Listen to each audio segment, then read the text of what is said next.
Hey team, we're gonna try something a little bit new, and we're gonna try me sharing some things to you via video. So I'd like you to watch this video, take some notes, and then we will follow the video up with a quick Skype call. So my hope is that it will help us be a little more efficient in our meeting together. And also, if some of you can't make this Skype call tonight, at least you'll get some of the information. So um, I was pumped by our retreat. I felt like we had some really good things. I also walked away with feeling like we needed a lot more time together and wishing that I would have clarified a few things a little bit better. So one of the things that I came away with realizing that we lacked some clarity in was what are these initiatives and how does this interact with the rest of student ministry and what we do on a week-to-week basis. So what I'm leading all of our teams in Discovery to do is identify key initiatives that we can put into place to meet the goals and mission that God has for us. We are using some methods that we've learned from a book. The book is called, I can't remember. I'll think of it in a minute. But anyway, the book I encourage us to identify wigs. These stand for wildly important goals. And these wigs should have a beginning date and an end date. And these are things that lie outside of what the book calls is the daily whirlwind, meaning that the majority of our time is going to be spent on things that we have to do week in and week out. In your instance, it'll be like preparing curriculum for middle schoolers, or preparing curriculum for high schoolers, or getting out communication about an upcoming event. And so these wigs are going to be some things that we are putting into practice a little bit outside of that. It's going to take a small percentage of our time every week to invest in it. But if we invest a little bit of time every week, we can actually see some significant progress in student ministry. So it brought some confusion when we start talking about roles. And I think some people noticed that we didn't have things like who is the director of student ministries on those roles, or who is the director of middle school, or who's the director of high school on those roles.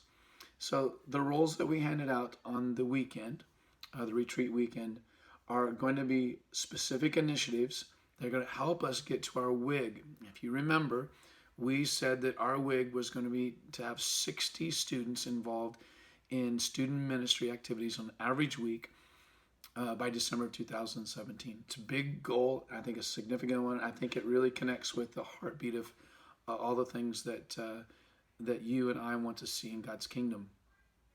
So we said that if this is going to happen, we have to address a few things. One is connection among students, student leadership. We need to address fun, and so we said, well, let's give some different people some initiatives. So in other words, and I lost my notes, but I think what you're going to see on this paper is close. If it's not, let's correct it. So it's in draft form. It's for you. I'm just starting the process. This really is your form. This is your wig, not my own. So I want you to look at it carefully, see if it reflects what you remember us talking about.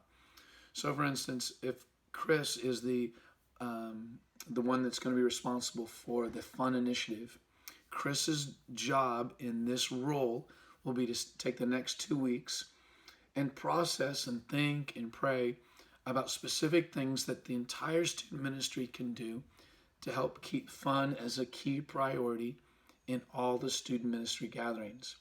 It doesn't mean that Chris is the only fun person, and it doesn't mean that he is week in, week out, at every event got to show up and make sure fun happens. Chris is simply going to communicate to all of us a plan to make sure that fun is a component of every student ministry gathering. And then we will talk about it in 2 weeks. And then the team will adopt some form of Chris's plan, maybe his entirely or a portion of his plan. And then we will weave it into all that we do. Now, after that 2-week meeting, Chris's responsibility will change.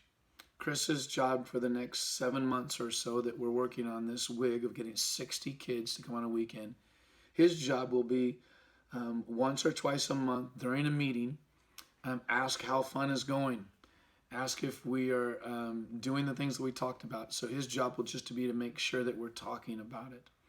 It won't be an ongoing, for the next 5 or 10 years job or responsibility. He's just responsible to come up with an initiative. It's our job as a team to all agree to what are we going to do, and then he will simply be in charge of talking about it the rest of the season of this wig. And so everybody who has a responsibility will be doing the same thing. So hopefully that clarifies roles. Now, I think that there's a real need on this team to clearly identify long-term roles. It seems apparent there's a bit of confusion on the team of who's responsible for communication, who's responsible for administration, who's responsible for ultimately responsible for middle school or high school discipleship, who is the director of student ministries or the director of middle school and high school. So I know that one of the key components for us over the next few weeks is to clearly identify the major roles in student ministry. I think that will help your team a ton. And also part of that is we're going to clarify how's the team going to meet on a regular basis. I think your team's struggled a bit with not having regular meetings. And so that's the purpose of the roles. Now, I'm also going to attach to you the sheet. I call it the student ministry wig, which identifies the wig, identifies the roles, and identifies some initiatives, specific initiatives or events that need to take place and who's in charge of them. You're going to notice that there's a status bar for each one. It's either green, yellow, or red. Green means that it's done. Yellow means it's in process. Red means that there's no progress on it at all. We're identifying who's in charge of that particular event and any notes that's necessary. So this will be a document everyone will share. Your job right now is to look at this document, fix it, put some things on here that we need to put on here. You're going to notice right away that there's some things that you probably haven't seen before. One is develop a scoreboard. So the scoreboard is going to be the thing that we look at every week that tells us if we are moving in a good direction or not. And that scoreboard, we will address it. It says here in 228, which means next week we're going to talk about it in depth. What are we talking about every week to make sure that kids are being connected, that fun is being had, that leaders are being developed? It's a scoreboard that this team develops, and it's a tool to just help make sure this team is talking about the right things. You're going to see after that is outreach parameters defined and retreat parameters determined. So we've been talking about outreach activities or retreat activities, and I think we're lacking a few parameters. Things like, what is the purpose of the outreach event? Who are we trying to reach? Who's going to be in charge? And who needs to be there? I think that there's some basics that the youth team needs to identify together to say, if we're going to do an outreach event, this X, Y, and Z must happen and someone must be in charge of them or we don't do the outreach event.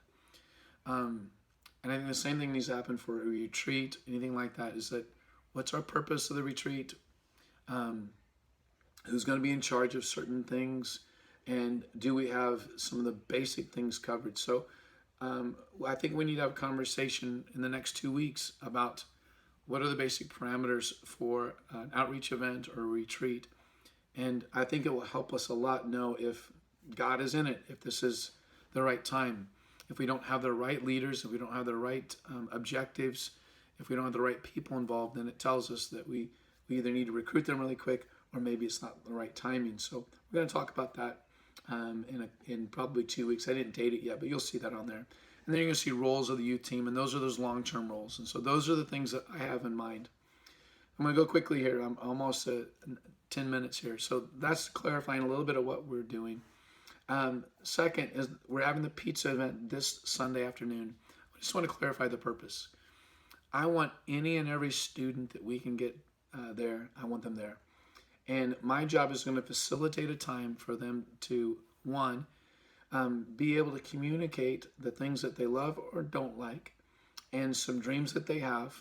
But my ultimate purpose is I want to reinstill in them some vision, that they can see that this is a fantastic time to be alive, that they have an incredible opportunity to make a difference in this city, and that really student ministry is more up to them than up to the leaders.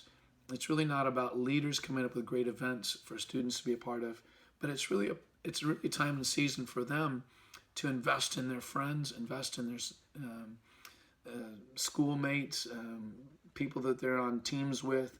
It's their opportunity to make a difference for the kingdom. And so I just want to use that time to have some fun with them, listen to them. And I want to make sure that we all just listen, that we don't cut off. We don't tell them things are impossible or things can't happen. It's not going to be a season for us to say, oh no, we already got these things planned, don't worry about it. Any of those kind of things will shut down students communicating freely. So just listen, take notes, and we will follow up with that conversation. They'll say some crazy things.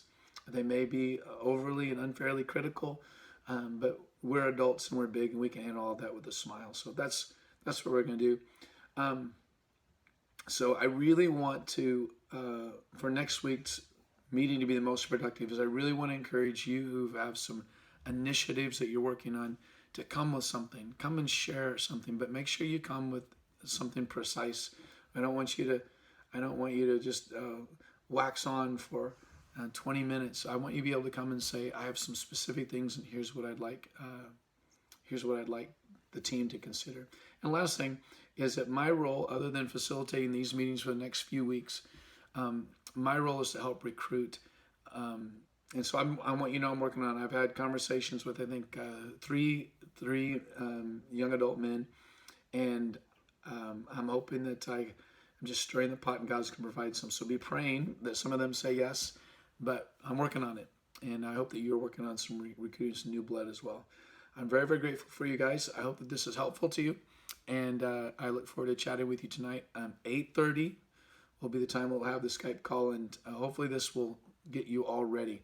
And you'll have lots more questions. And we'll go from there. Blessings, guys. Very, very, very grateful to you. Have a great day.